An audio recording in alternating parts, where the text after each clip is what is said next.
오늘의 주요 뉴스입니다. SK그룹이 1박 2일간 끝장 토론식 경영 전략회의에 돌입했습니다. 그룹 주요 경영진이 모여 인공지능과 반도체 분야 집중 투자를 위한 재원 확보 방안 등의 머리를 맞댔습니다. 우리금융그룹이 비은행 부문 경쟁력 강화를 위해 증권사에 이어 ABL생명과 동양생명을 동시에 인수하는 방안을 추진 중입니다. 두 생보사에 대한 업계의 평가가 엇갈리고 있습니다. 네이버가 자동차에 최적화된 차량용 브라우저를 개발해 르노코리아의 신차 그랑 콜레오스에 탑재했습니다. 에듀테크부터 인포테인먼트까지 다양한 부문에서 웹 플랫폼 생태계를 강화하고 있습니다. K뷰티 열풍이 불면서 인디 화장품 브랜드의 수출이 크게 늘었습니다. 이들의 제품을 개발, 제조해주는 한국콜마와 코스백스 같은 ODM사의 실적 기대감이 커지고 있습니다.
시청자 여러분 안녕하십니까? 6월 28일 금요일 센 경제 라이브 시작합니다.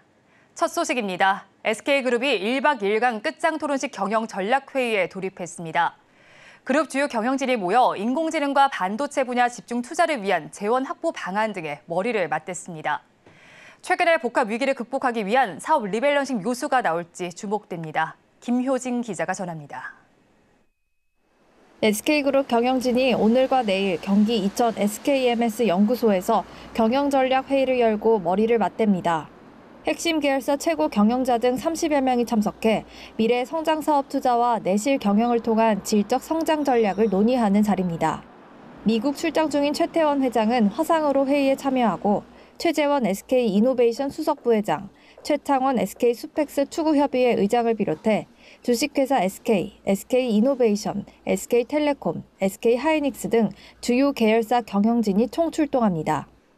회의에선 인공지능과 반도체를 필두로 미래 성장 사업 분야 투자 자원을 최대한 확보할 구체적 전략과 방법을 집중 논의할 것으로 알려졌습니다. AI 시대를 맞아 향후 2에서 3년간 고대역폭 메모리 등 AI 생태계와 관련된 그룹 보유 사업 분야에만 역대 최대 규모의 투자가 필요할 것으로 예상되기 때문. 재계에 따르면 SK그룹은 재원 마련을 위해 전용기 3대 중 1대를 매각하고 SK 렌터카를 글로벌 사모펀드 어피니티 에쿼티 파트너스에 매각하는 안결을 의결한 데 이어 베트남 마산그룹 투자 지분 9% 처분, SK 어스온의 페루 광고를 미국 에너지사에 매각 중입니다. 특히 적자늪에 빠진 배터리 회사 SK온을 살리기 위해 테이블 위에 올려놓은 여러 리밸런싱 방안이 알려지면서 이번 회의에 관심이 쏠리고 있습니다. SK그룹은 SK온 모회사인 SK이노베이션과 알짜 계열사 SKENS와 합병, SK온과 SK엠무브 합병, SKI 테크놀로지 지분 매각 등을 검토 중인 것으로 알려졌습니다. 경영 전략회의는 그룹의 기본적인 경영 원칙과 방향성을 논의하는 자리인 만큼 구체적인 실행 방안은 각사에서 검토한 뒤 결정될 전망입니다. 최태원 회장이 강조해온 내실 경영을 통한 투자 여력 확대와 질적 성장을 위한 전략 등의 촉각이 모이고 있습니다. 서울경제TV 김유진입니다. 이처럼 SK그룹이 사업 포트폴리오 재조정 등 대대적 쇄신을 예고하며 향후 그룹사 주가 향박에도 관심이 쏠리고 있습니다. SK그룹은 상장사만 20개에 달하는데 증권가는 이번 리밸런싱에 따른 옥석 가리기에 분주합니다. 김혜영 기자입니다. SK그룹 세판짜기 수순에 가장 큰 관심을 받는 상장사는 SK이노베이션입니다. SK E&S와의 합병을 통해 SK온의 구원 투수로 자리매김할 것이란 분석이 나오기 때문입니다. 이번 SK그룹의 사업 재편은 AI와 반도체에 방점이 찍혀 있습니다. 즉 배터리 자회사 SK온을 그룹사의 주춧돌로 삼겠다는 건데 문제는 자금 여력입니다. SK온이 10개 분기 연속 적자 늪에서 허우적대며 IPO 일정도 미뤄지고 있기 때문입니다. 이에 조단위 영업이익을 내는 알짜 기업 SK E&S를 SK온의 모회사인 SK이노베이션과 합병해 재무구조를 개선하고 자금 확보에 숨통을 틔우는 방안이 유력하게 거론됩니다. 이를 기반으로 SK온의 부채 비율은 줄이고 흑자 전환 시기를 앞당겨 IPO에서 높은 몸값을 받겠다는 보관도 깔려 있습니다. 이에 오늘 SK이노베이션은 6.4% 상승하며 주가도 하락했습니다. 증권가의 전망도 긍정적입니다. SK스퀘어도 관심을 받고 있습니다. SK스퀘어는 그룹 투자 전문 기업으로 중간 지주사이자 SK하이닉스의 최대 주주입니다. 첫 번째 예상 시나리오는 SK스퀘어와 SK를 합병해 SK하이닉스를 자회사로 두는 겁니다. 엔비디아 수혜주로 주가 상승 여력이 커진 SK하이닉스는 현재 SK 손자 회사로 외형 확대의 걸림돌로 꼽혀왔습니다. 이와 함께 SK스퀘어의 현금 배당 확대 분석도 나옵니다. 또한 SK스퀘어가 SK네트워크스를 흡수 합병해 투자 전문 중간 지주사를 만든다는 시나리오도 나옵니다. 이에 BNK투자증권은 SK스퀘어의 목표 주가를 12만 5천 원으로 높여 잡았습니다. BNK투자증권은 SK그룹이 추구할 내실 경영을 토대로 질적 성장에서 SK하이닉스와 이를 지배하는 SK스퀘어의 역할이 중요해진다며 투자활동 가치의 중심이 주주 환원에서 성장주로 도약하는 계기에 주가도 긍정적이라고 평가했습니다. SK텔레콤의 전망도 긍정적입니다. 그룹 지배구조 개편 속 높은 주주이익 환원 규모를 유지할 가능성이 크다는 분석입니다. 하나증권은 총수의 배당금 수령과 관련해 SK텔레콤이 높은 배당금 지급을 지속할 가능성이 커졌다며 SK텔레콤이 SK스퀘어 지분율을 높이기 위해 주식 현물 출자를 통한 유상증자에 나선다고 가정해도 SK텔레콤 주가가 상승해야 유리하다고 분석했습니다. 서울경제TV 김혜영입니다. 어제 우리금융그룹이 비은행 부문의 경쟁력 강화를 위해 증권사 이어 ABL생명과 동양생명을 동시에 인수하는 방안을 추진 중이라는 소식 전해드렸습니다. 두 생보사는 자산의 합계가 50조 원을 웃돌아 인수와 합병이 진행되면 우리금융은 단숨에 자산 규모 기준 국내 6위권의 생보사를 품에 안게 됩니다. 다만 두 생보사에 대한 업계 평가는 엇갈리는 모습입니다. 김도하 기자입니다. 우리금융그룹은 보험사 인수를 위해 롯데손보 실사까지 진행했지만 시장 가격과 희망 매각 가격의 간극을 좁히지 못하면서 결국 인수하지 않기로 했습니다. 이로써 우리금융은 동양생명과 ABL생명 패키지 인수에 집중할 것으로 보입니다. 앞서 우리금융은 두 생명보험사의 최대 주주인 중국 다자보험그룹과 지분 인수 내용을 담은 비구속적 양해각서를 체결하고 실사를 예고했습니다. 동양생명의 최대 주주는 다자보험으로 지분 42%가량을 보유했습니다. 다자보험 계열사인 안방그룹은 동양생명의 2대 주주로 33% 이상의 지분을 갖고 있습니다. ABL생명의 지분 100%도 안방그룹 소유입니다. 5대 금융지주 중 유일하게 보험사가 없는 우리금융은 이번 인수가 추진될 경우 단숨에 생보업계 자산 규모 6위에 오르게 됩니다. 동양생명과 ABL생명의 자산을 합산하면 50조 원을 훌쩍 뛰어넘습니다. 올해 1분기 우리금융의 당기순이익에 이들 두 개 생보사의 순이익을 더하면 하나금융그룹과의 격차가 좁혀집니다. 특히 동양생명은 자산 규모가 크고 수익성과 건전성이 탄탄해 인수합병 시장에서 가장 선호하는 매물입니다. 동양생명은 지난해 사상 최대 실적을 기록했고 새 회계제도에서 미래 수익성을 가늠하는 주요 지표인 보험 계약 마진도 꾸준히 늘고 있습니다. 자산 건전성을 나타내는 신지급 여력 비율 킥스도 지난해 말 기준 193%로 당국의 권고 기준을 크게 웃돌았습니다. ABL생명도 지난해 순이익 804억 원을 기록한 흑자 회사입니다. 다만 금융당국의 경과 조치를 적용하지 않은 지급 여력 비율이 130%에 그쳐 추가 자본이 필요한 상황입니다. ABL생명은 이미 지난해 초부터 인수합병 시장에 매물로 나왔지만 흥행에 실패했습니다. ABL생명이 과거에 대거 팔았던 양로보험 등 고금리 상품의 역마진이 심화하면서 매각의 부담으로 작용하고 있기 때문입니다. 근데 오래된 회사의 문제점은 뭐냐면 예전에 고금리 상품들을 많이 판 거예요. 자산운용 수익률은 3.5%인데 고금리 상품은 7.5%면 4%가 차이 나는 거예요. 역마진이 나는 거예요. 그런 상품들이 아직까지 끌려가고 있다는 게 이제 또 리스크한 부분이죠. 업계에서는 ABL생명의 메리트가 상대적으로 적긴 하지만 이번 패키지 인수가 우리금융의 외형 확대를 위한 기폭제가 될 것이라고 보고 있습니다. 서울경제TV 김도아입니다. 네이버가 자동차에 최적화된 차량용 브라우저를 개발해 르노코리아의 신차 그랜 콜레오스에 탑재했습니다. 네이버 클라우드는 오늘 개막한 부산 모빌리티 쇼에서 웨일이 탑재된 그랑 콜레오스를 공개했습니다. 그랑 콜레오스는 웨일 차량용 브라우저를 통해 온라인 동영상, 음악 스트리밍, 소셜미디어 등 다양한 웹 기반 서비스를 이용할 수 있습니다. 이 브라우저는 자동차 내부의 하드웨어 시스템과 웹 서비스가 유기적으로 연결될 수 있도록 자동차 환경에 맞게 최적화됐습니다. 이용자가 차량에서도 손쉽게 웹 서비스를 경험할 수 있도록 브라우저 탭 기능을 제거하는 등 직관적인 UI를 구현했습니다.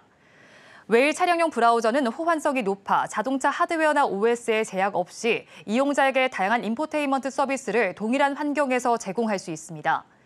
네이버는 앞으로도 웹 기술의 확장성을 살려 에듀테크부터 인포테인먼트까지 다양한 부문에서 웹 플랫폼 생태계를 강화해 나간다는 계획입니다. K-뷰티 열풍이 한창인 가운데 한국 화장품 기업들이 2분기 실적 발표를 앞두고 있습니다. 최근 특히 인디 화장품 브랜드의 수출이 크게 늘었는데 이들의 제품을 함께 개발해주고 제조해주는 한국콜마와 코스맥스 같은 ODM사의 실적이 꽤 좋을 것으로 예상됩니다. 이혜란 기자입니다. 관세청 무역통계자료에 따르면 올해 5월까지 화장품 누적 수출액은 40억 3,656만 달러, 지난해 같은 기간보다 20.8% 늘었습니다. 중국 의존도는 낮아지고 수출국은 다변화되는 추세, 제품 역시 기초 화장품 위주에서 색조 화장품, 향수 등으로 다양해졌습니다. 팬데믹 당시 주춤했던 수출은 지난해 반등한 데 이어 올해는 더욱 가파른 상승세에 수출 신기록이 나올 거란 전망입니다. 한국을 찾은 외국인 관광객도 올해 5월까지 1,180만 명으로 집계돼 코로나 이전인 2019년 동기 대비 94% 회복세를 보였습니다. 올리브영, 다이소에서 인디 브랜드 화장품을 찾는 관광객이 많은 만큼 관광객 회복세 역시 화장품 기업 실적 개선에 도움이 될 거란 전망입니다. 올 2분기 증권사 시장 전망치를 보면 화장품 제조업자 개발 생산, 즉 ODM 기업 톱톱인 한국콜마와 코스맥스의 경우 인디 브랜드 인기 효과가 실적에 반영될 것으로 보입니다. 코스맥스 2분기 매출은 5,762억 원으로 전년 동기 대비 20.22% 증가하고 영업이익은 579억 원으로 25.87% 늘 것으로 예측됐습니다. 한국콜마 역시 매출 6,632억 원으로 전년 동기 대비 10.59% 늘고 영업이익 632억 원으로 13.46% 증가할 전망입니다. 반면 면세 매출과 중국 수출이 부진한 탓에 해당 분야 비중이 높은 기존 화장품 대기업은 상대적으로 아쉬운 실적이 예상됩니다. LG생활건강은 매출 1조 8,140억 원, 영업이익 1,581억 원으로 전년 동기와 비슷할 것으로 예측됐습니다. 아모레퍼시픽은 2분기 연결 기준 매출 1조 214억 원으로 전년 동기보다 8.04% 늘고 영업이익은 지난해 흑자 전환하며 기록했던 117억 원보다 1,103% 늘어난 710억 원으로 예상됐습니다. 아모레퍼시픽은 지난해 10월 미국에서 견조한 코스알엑스를 자회사로 편입해 해당 실적이 2분기에 반영되는 기대 요인이 있지만 중국 사업에서 적자가 커 체질 개선에는 시간이 더 필요할 거란 전망입니다. 중국의 소비 회복과 수출 대상국 확대가 실적 회복의 열쇠로 꼽히는 두 화장품 대기업, 그리고 수출 비중이 큰 중소형 인디 브랜드들의 생산을 맡은 ODM사는 이번 2분기 각기 다른 성적표를 받을 것으로 예측되고 있습니다. 서울경제TV 이혜란입니다. 올해 하반기 인터넷 전문은행 토스뱅크와 지방은행 광주은행이 은행권 최초로 공동 대출 상품을 출시합니다. 두 은행은 각자의 장점을 살린 시너지로 윈윈 효과를 기대하고 있는데 관건은 확장된 자본력과 신규 고객을 모을 금리 조건입니다. 이연아 기자가 전합니다. 올해 하반기 인터넷 전문은행 토스뱅크와 지방은행 광주은행이 공동 대출 상품을 내놓을 예정입니다. 금융위원회는 지난 26일 정례회의를 열고 두 은행의 공동 대출 서비스를 혁신금융 서비스로 신규 지정했습니다. 인터넷 전문은행과 지방은행의 공동 대출 상품 출시는 업계 내 최초입니다. 두 은행은 각자의 장점을 무기로 대출 시장 내 시너지를 기대하고 있습니다. 공동 대출 상품 출시를 통해 자본력 한계를 뛰어넘고 전국구 단위 영업망 확보라는 윈윈 효과를 노리고 있습니다. 올해 1분기 BIS 기준 광주은행 자본은 2조 900억, 토스뱅크 1조 6천억 원이고 대출 규모는 각각 23조 5천억, 13조 8천억 수준입니다. 토스뱅크는 자체 플랫폼 기반의 강력한 디지털 모객력과 머신러닝 기술력이 있지만 자본력 한계로 대출 포트폴리오 다변화가 시급한 상황입니다. 반면 50년 넘는 업력을 가진 광주은행은 오프라인 영업력과 신용대출 사후관리, 리스크관리를 보유했지만 영업권역이 특정 지방에 집중돼 물리적 한계 극복이 주요 과제로 꼽혀왔습니다. 해당 상품의 대출관리 서비스 전반적 운영은 토스뱅크에서 담당하게 됩니다. 시장에서는 공동대출 상품의 금리 수준에 관심이 쏠리고 있습니다. 소비자가 공동대출을 신청하면 두 은행이 각각 자체 신용평가 시스템을 바탕으로 심사를 진행해 대출 한도와 금리를 결정해 소비자에게 유리한 조건으로 대출을 제공해주는 구조로 설계됐습니다. 은행연합회 지난달 기준 개인 신용대출 금리를 보면 토스뱅크는 평균 6.72%, 광주은행 7.73%입니다. 기존보다 낮은 금리를 제시해야 시장에서 경쟁력이 있을 것이라는 게 은행권의 다수 의견입니다. 금융권에서는 이번 토스뱅크와 광주은행 공동대출 상품뿐 아니라 향후에도 혁신금융 서비스 제공을 위한 금융사 간 협업이 더욱 증가할 것으로 전망하고 있습니다. 서울경제TV 이연아입니다. LG에너지솔루션이 미국 애리조나주의 에너지 저장장치 리튬 인산철 배터리 전용 생산 공장 건설을 착공 2달 만에 일시 중단했습니다. 함께 착공한 원통형 배터리 공장 건설은 계속되고 있습니다. LG에너지솔루션은 당초 총 7조 2천억 원을 투입해 원통형 배터리 36기가와트시, ESS LFP 배터리 17기가와트시 규모로 공장을 건설하고 있었습니다. ESS 전용 배터리 공장에서는 LG에너지솔루션이 독자 개발한 파우치형 LFP 배터리가 생산될 예정입니다. 이 공장은 2026년 가동을 목표로 하고 있었지만 건설 중단에 따라 완공 시점에도 영향이 생길 전망입니다. 이번 공장 건설 중단은 전기차 캐즘에 따라 전기차용 배터리 수요가 급감한 영향으로 풀이됩니다. LG에너지솔루션은 투자 속도를 조절하고 기존 생산시설 운영 최적화에 집중해 시장 상황에 유연하게 대처하려는 목적이라면서 애리조나 공장이 향후 북미 ESS 사업에 중요한 역할을 할 것이라는 건 변함없다고 밝혔습니다. 서울 아파트 거래량이 2년 9개월 만에 월 5천 건대를 회복했습니다.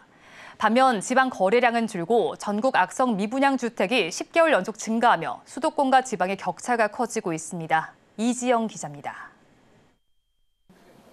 서울과 지방의 주택 거래량 격차가 더 벌어지고 있습니다.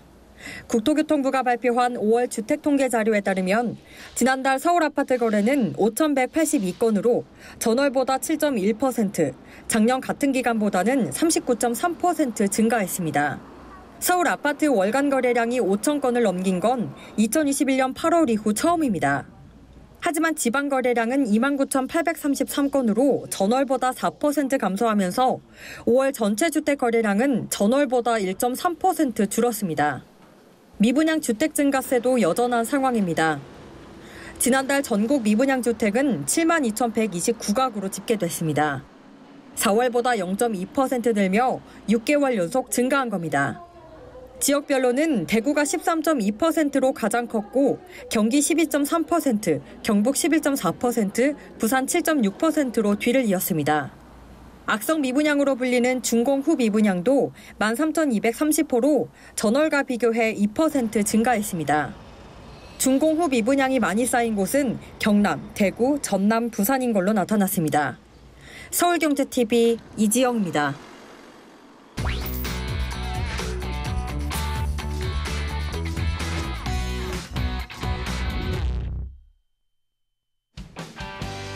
위클리비즈 황혜윤입니다. 편의점이나 마트에서 배터리를 구매하면서 비싸다고 생각하셨던 분들, 다이소에서 저렴하게 파는 건전지가 반가우셨을 텐데요. 다이소 건전지가 가격이 쌀 뿐만 아니라 성능도 우수하다는 평가 결과가 나왔습니다. 한국소비자원은 소비자 선호도가 높은 다이소, 듀라셀, 백셀, 에너자이저의 배터리를 비교한 결과 다이소 제품이 타 브랜드 건전지보다 성능이 최대 8.6배 뛰어났다고 밝혔습니다. 건전지 100원당 지속시간이 가장 긴 제품은 다이소 네오셀 건전지로 트리플 A형의 지속시간은 최대 8.6배, 더블 A형의 지속시간은 최대 7.1배 길었다고 합니다. 또 조사한 14종 모두 안전성과 법정 표시사항은 이상이 없었다는데요. 다이소 네오셀 건전지는 4개 1,000원으로 4개 9,100원인 타사 건전지보다 8,100원이나 저렴합니다. 다이소를 찾는 사람이 남녀노소를 가리지 않고 계속 늘어나는 이유가 있었네요. 중국 이커머스 플랫폼 알리익스프레스에서 K베뉴 입점사 수수료 면제 혜택을 9월까지 연장하겠다고 밝혔습니다. K베뉴는 알리익스프레스 내의 한 카테고리로 한국 소비자들이 한국 제품을 국내 배송으로 받아볼 수 있는 시스템인데요. 원래 K베뉴 입점사 수수료 면제는 이번 달까지였습니다. 사실 이번 달 종료도 지난 3월까지로 예정돼 있었던 것을 한 차례 연장했던 터라 이번에 나온 재연장 결정에 이커머스 업계의 관심이 집중됐습니다. 알리의 수수료 면제 연장 결정에는 공정거래위원회의 전자상거래 위반 혐의 조사와 국내 이용자 수 감소가 배경으로 작용했을 거란 분석이 나옵니다. 알리는 중국 상품 직구 플랫폼에 머무르지 않고 국내 제품을 한국과 해외 시장에 보다 많이 팔겠다는 목표인데요. 최근에 이용자 수 감소를 이겨내고 목표에 한 발 더 다가갈 수 있을지 관심입니다. 최근 던전앤파이터, 넥슨의 던전앤파이터 모바일 게임이 중국에서 큰 인기를 끌면서 글로벌 모바일 게임 1위에 등극했다고 밝혔습니다.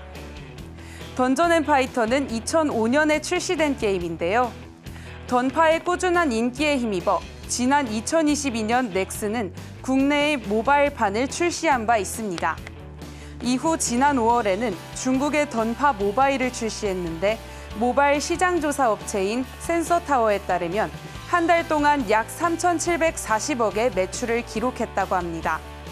이는 2년 3개월간의 국내 누적 매출을 뛰어넘는 금액이라는데요. 심지어 이 집계는 중국 iOS 시장만 집계한 액수라고 합니다. 이에 대해 센서타워는 원작을 즐기던 현지 팬들을 자극한 효과라고 해석했는데요. 게임업계의 부진이 이어지는 가운데 넥슨의 효자 게임 던전앤파이터가 모바일에서 오랜만에 제대로 된 활약을 보여주는 모습입니다. 최근 해외에서 불닭볶음면과 김밥과 같은 K푸드가 유행하고 있죠. 이러한 K푸드의 유행에 힘입어 한국인이 가장 사랑하는 소주도 글로벌 인기템으로 떠오르고 있다고 합니다. 관세청 수출입 통계에 따르면 지난해 소주 수출액은 1억 141만 달러로 2013년 이후 10년 만에 1억 달러를 넘겼다는데요. 과일 소주 수출도 소주에 육박할 정도로 늘었다고 합니다. 지난해 전체 주류 수출에서 과일 소주의 비중은 28.1%로 23.5%인 맥주를 뛰어넘었는데요. 특히 2013년에는 0.5%던 비중이 10년 사이 27.6%나 증가했습니다. 이 같은 소주의 인기는 영화, 드라마 등의 한류 콘텐츠 노출에 따른 결과란 분석도 나오고 있는데요. K푸드 인기가 고공행진하면서 곁들임 음료로 마실 수 있는 소주의 인기가 더욱 증가할 것이란 전망이 나오고 있습니다. 위클리 비즈였습니다.